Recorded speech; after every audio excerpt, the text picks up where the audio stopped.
Hello, everybody, and welcome to Dakman Productions podcast number 4.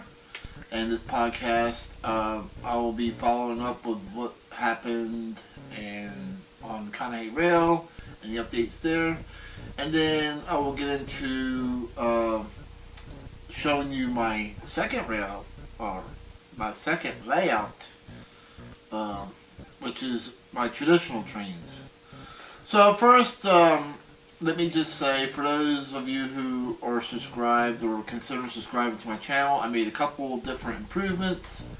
All my preview icons now are featuring more colorful, attractive icons of what you could expect out of that video. So like Kanye Rail will now show a Kanye Rail logo on all the preview icons on YouTube. So there's one improvement I made. The second one is all my videos that I made for 2019. I've also updated and put links to playlists because not many viewers or subscribers for some reason know that I have different playlists on my channel. So people for some reason don't have a tendency to visit the channel.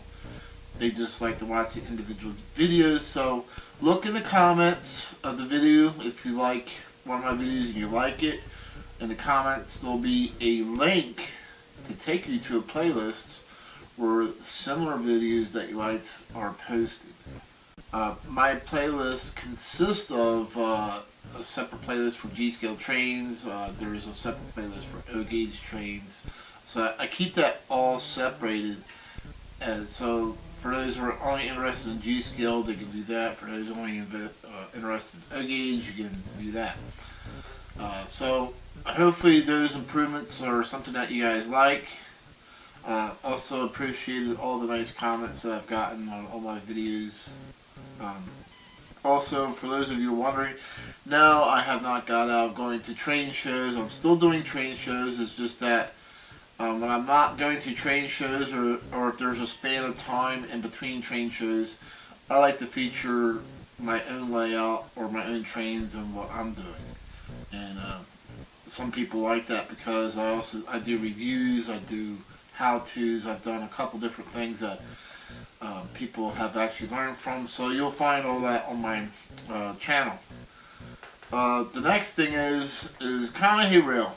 I'm pretty happy with the outcome of my expansion. I had changed from 054 curves to 072. This transition took 6 months between the planning, the cleaning, the building.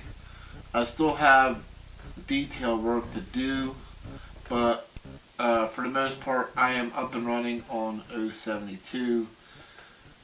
And the Swing Out Bridge project that many of you have followed was a very important key to completing that. Now there are 2 S-curves that many people didn't like on my layout, but unfortunately sometimes you have to do things because of room that you normally wouldn't do. So when you're crammed for room, you have to do things you wouldn't normally do, such as an S-curve, which is kind of like frowned on, and I understand, but so far I have made 3 videos with the longest cars that Lionel makes, which is the 89-foot auto rack and the 86-foot high cube box car, and ran trains through 2 of those S-curves, which are on my main line, and have not had any issues like many people said I would have. The train runs actually pretty smooth, and I think the reason why that S-curve, the 2 S-curves on my layout was so successful is because they're actually transitional, meaning they sort of like, it's not one sharp into another sharp. So it's like, it's transitional, meaning that, it's a slight curve that goes into another one gradually. But it was a necessary part of my design. Otherwise, I would have never been able to do 072 the way I did. So it was, not too many people liked those two S curves on my layout, but trust me, it was necessary for the amount of room that I have. So it works for me, and that's all I care about. Moving on. So, like I said, that was a success story, and I'm able to run my 86-foot high-cube box cars on my 89-foot auto rack cars with no problems. I ran. I already posted a video of a auto rack and high-cube auto parts train, and I ran that train for an hour and a half, 2 hours shooting that video, and it ran pretty successful. I mean, I had no derailments. I had to do a little tweaking earlier on a new edition because I did have a couple of derailments, but after that, when I made the actual video, it ran smooth for an hour and a half, 2 hours. And sometimes on the kinetic couplers, I'm going to make this short, you have to put rubber bands on them because of the thumbtack coupler part is heavy, and it makes the coupler uncouple, it drops down, and the car separate. And I show you a video of how to put a rubber band around that or a tie wrap and take care of that. So that you will find on my YouTube channel as well on a playlist. I have a playlist for how to demo and preview videos, so I keep all them on one playlist. So moving forward, I was talking about in my previous 3 podcasts, if you have watched them, and I will have a link in my comments to all the past podcasts that I made, by the way. If you have watched my previous podcasts, I'll talk about the history of how I got into trains and how I grew up in the MPC era. MPC was an actual model company or model kit company. They made these plastic models, and I forget how. I'm sure somebody who knows a little bit more about Lionel than I do. Somehow General Mills, Fundimensions, and MPC were all together in making Lionel during the 70s and 80s, and before it became JLC, which is Joshua Lionel Cohen. The MPC era was pretty much when I grew up with trains. I didn't grow up with pre-war. I did not grow up with post-war. So those were not trains that I have bought. Not that there's anything wrong with it, but that was my dad's generation. He had that stuff, and so since I didn't grow up with it, I didn't buy into that. But I got into Lionel in 1976 when I got my first train set. But every year I would get birthday presents or Christmas presents where I either got track or I got buildings or I got train cars. And I still have a lot of that today. When I graduated high school, of course, and I got into my own jobs, I continued on buying Lionel MPC era stuff. And until about 1990, and I packed it all away. But there are 2 pieces on my MPC layout, which are post-war, which is my dad's trolley and my dad's gang car, which are the only 2 pieces I have left of what he had, unfortunately. But that's, better than nothing, I guess. And I still own all of my MPC trains except for I sold all. I had a Lionel Union Pacific ABA F3 unit. I see them pop up on eBay once in a while, and I think about buying it all over again. But I'm like, I sold it for a reason back then. And I had a Chessie SD40, which I also sold as well back in the day. But I kept everything else. I don't know why I sold those pieces off, but I kept everything else that I had.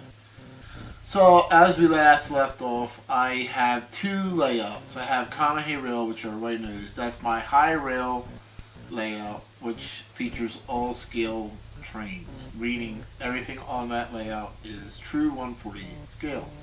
Everything's pretty much prototypical to what you would have seen on a real railroad. The MPC Era layout that I have built, which is layout number 2, features traditional trains, meaning they're not to any specific scale, and some of them can be even whimsical or not something true but colorful. I like the MPC Era because a lot of the rail cars that I bought were, colorful back then. So I picked the most colorful car. I'm like, oh, that's cool. I'll buy that. I like the colors on it. They just pop. And I didn't care back then if it was prototypical or not. And that's what's nice about having a layout like that, because you really didn't care if it's got the right amount of rivets, or if it's got this, or it's got that's right, or this is right, or who cares, you know what I mean? You're buying it because it looks good. And so, because of that, my MPC layout during the years that I've had it had really no theme to it. It had no name, and it had no true road name, because I would run, a Preamble Express locomotive, was one of the locomotives that I had, or still have actually, and run it with a, Pennsylvania caboose or whatever have you, and any kind of different branding car in between. I didn't care. So I pretty much kept up with that. I still buy some modern day 027 Lionel 027 cars that I like, or if I see something I like, and I still add to it once in a while. It doesn't get as much attention from me as the Conahay Rail does, but I finally came up with a name for my second layout, which had no name, like I said, and I thought hard about it, and I wanted to use the letters MPC because that's the era I grew up with, Lionel MPC. So I said, what can I name my railroad that starts with the letters M, P, and C? So I came up with stuff that, a name that I pretty much interested me, which was Mopar, Providence, Central. Mopar is because that's basically what I spent 10 years doing as far as my hobby, getting to the car shows and Mopars, and my family was always into Mopars, so having that name was pretty important to me. So that's what I decided to name my traditional layout. I have people who wanted me to show it off a little bit more in detail. I am currently working on putting a raised figure 8 on it. It's still not complete yet, but the figure 8 will be the last MPC train that I bought in the 90s, which is a Lionel Pennsylvania steam locomotive, and I bought the separate Pennsylvania cars to go with it. And it features smoke and what was back then considered a great sound system, but all it is just a tumbler inside the tender that rides on the center rail and it has rocks in it, and as it moves along it makes that chugging sound. So we thought back then that was the best thing ever. But now, of course, Lionel's got legacy sounds and the whistle and all that fun stuff. But let's take a look at my traditional layout, and I'll show it off to you guys. Alright, so here is my traditional layout that I built. I built it in the same fashion as my Conahay Rail. I used Apple shipping crates as the base. The Apple shipping crates are 4x4 foot. There's 4 of them together, so that makes this layout 4 by 16 foot long. And so I'll show you along the layout here. So there's this Jersey Central, or as I call the Lady Liberty, is this is something I wanted. I never had as a kid, but I bought later on. So that's one of my pride and joy sets. There's the trolley I was telling you about that belonged to my dad. That billboard sign is something I really had as a kid. There is the Preamble Express I was telling you guys about. I I got that as a Christmas present in the mid 80s, 84, 85, somewhere's in there. And then, of course, the cool cars that I was talking about that just pops at you, the brightly colored MPC cars. And I remember this Ontario Northland, and my mom and dad would bring me into this farmer's market before every Christmas, and they would have me pick out something for Christmas, train wise that I wanted. So I was able to. I remember picking that out, and I remember picking out that Bayline car, and I remember these cars, picking these cars out, and there's a photo of me back in the 70s. I'm thinking that's around 1978. My grandmom came over, and that's my Lionel Rock Island line train set that, she wanted to have me shoot a photo of, have me playing with it. But I wasn't quite set up with it yet. I was setting it up. She got impatient because she wanted to get home, so I half-assed drew it together for this photo that she took.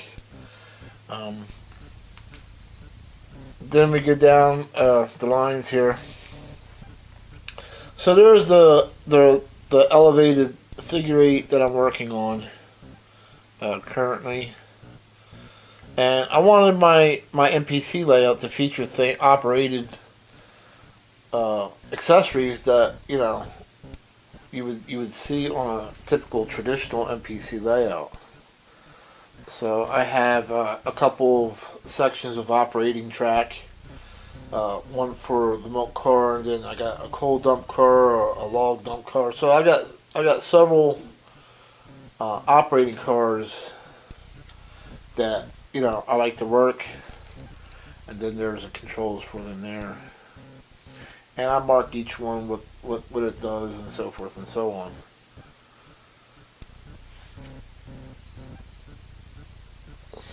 So I hope I'm not going too fast showing you guys this stuff, but I'm hoping to have this elevated figure 8 done in the next couple weeks.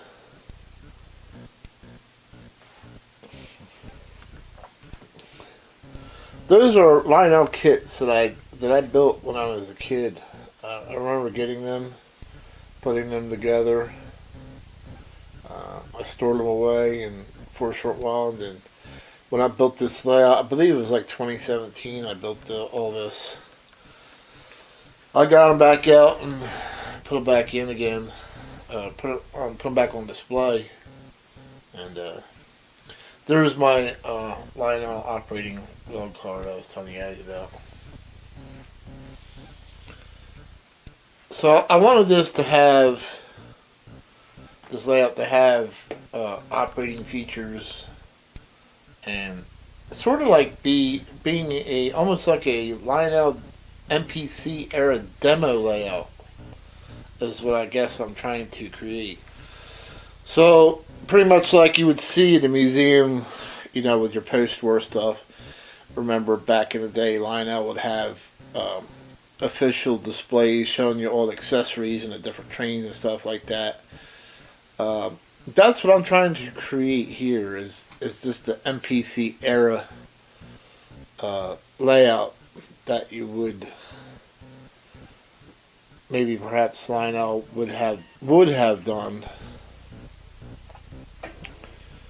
as far as demonstrating all the different accessories. And it's still in works. There's still things that I'm doing to it.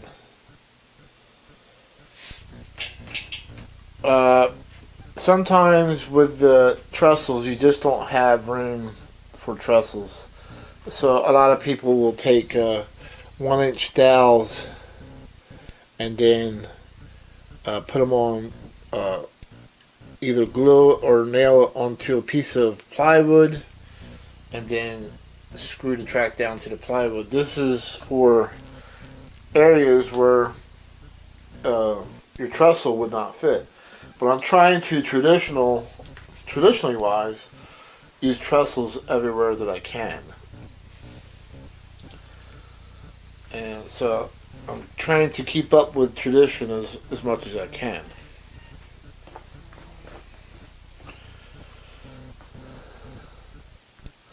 Now, some stuff, like I said on here, is newer than MPC Era. Those are more modern day. Those aren't post-war. Those are more modern day Lionel reproduction lighted bumpers.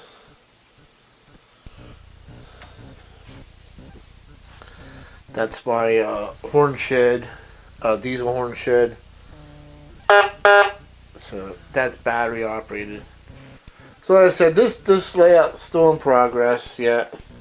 I should have it all up and running by Christmas time for you guys. I usually do a video of this during Christmas time. And here's the bottom portion.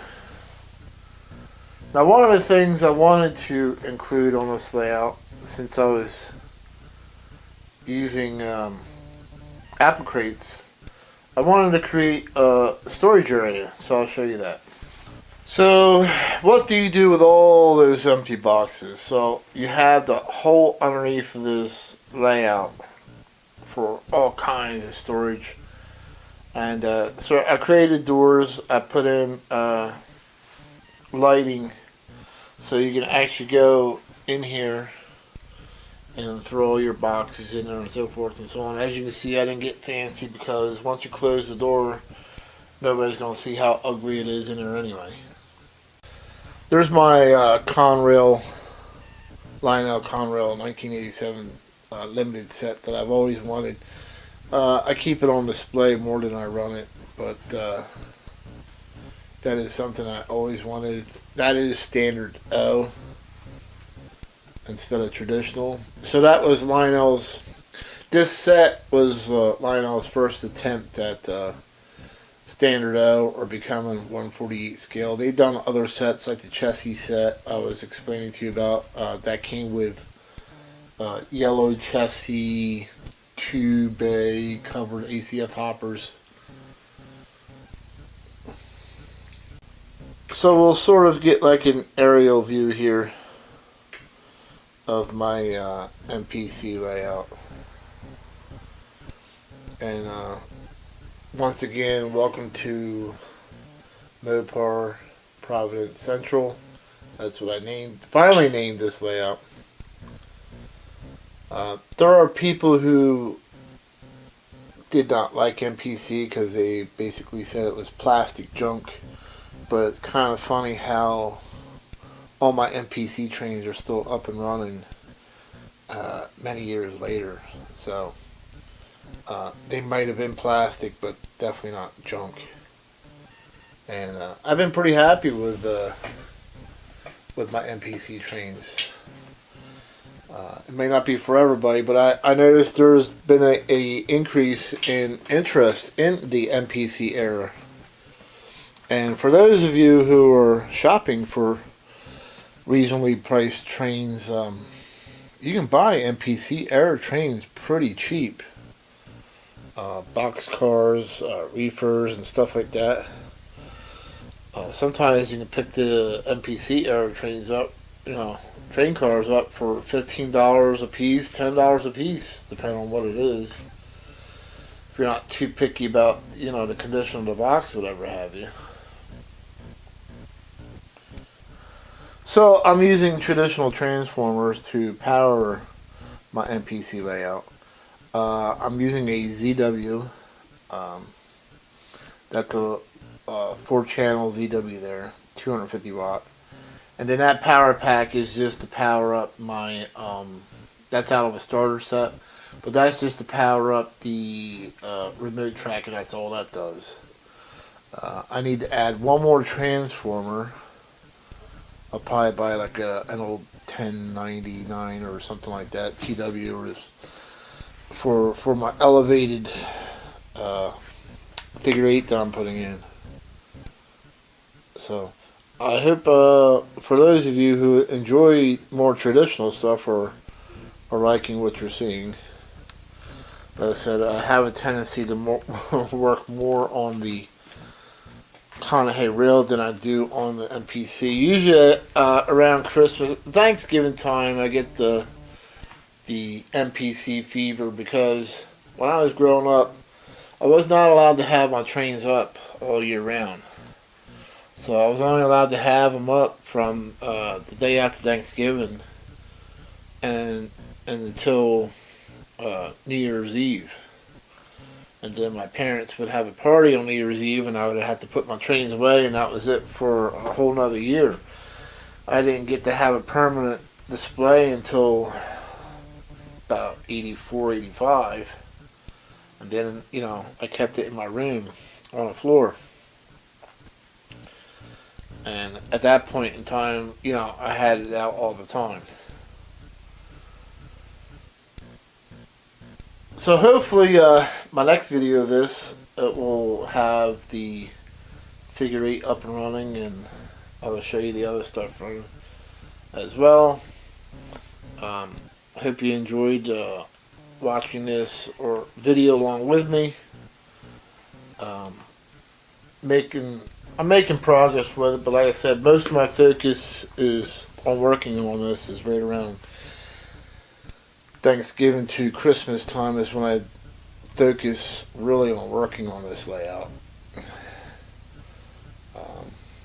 Most of my time is spent on kind of hay rail.